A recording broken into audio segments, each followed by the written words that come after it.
Vous avez choisi de raconter dans votre roman, à l'origine, Notre Père Obscur, l'histoire de femmes, d'une fille, notamment l'héroïne, enfermée dans ce que l'on appelle la maison de femmes. Et il n'y a pas l'ombre d'un mal. Expliquez-nous. Alors, il n'y a pas l'ombre d'un mal.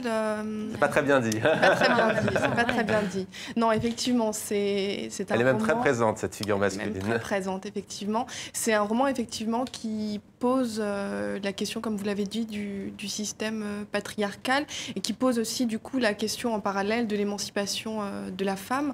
Alors, le terme émancipation est un mot que j'utilise pas souvent parce que, voilà, il est connoté de beaucoup de choses qui sont pas forcément présentes dans le roman. Ce qui m'intéressait surtout, c'était de focaliser mon attention autour d'une jeune femme et d'essayer de comprendre comment, à un moment donné, elle parvient à devenir un être libre, une femme libérée. À se construire.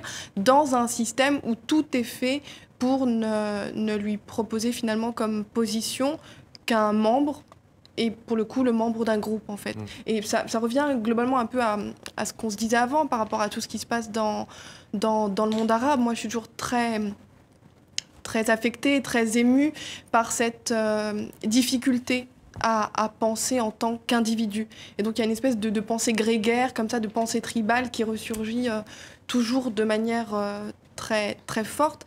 Et dans cette maison des femmes, cette pensée tribale ou cette pensée grégaire, elle ressurgit avec d'autant plus de violence et de barbarie aussi, parce que les femmes sont aussi présentées par le système religieux et le système patriarcal comme les gardiennes des valeurs, comme celles qui doivent absolument garantir une sorte de fidélité à la tradition.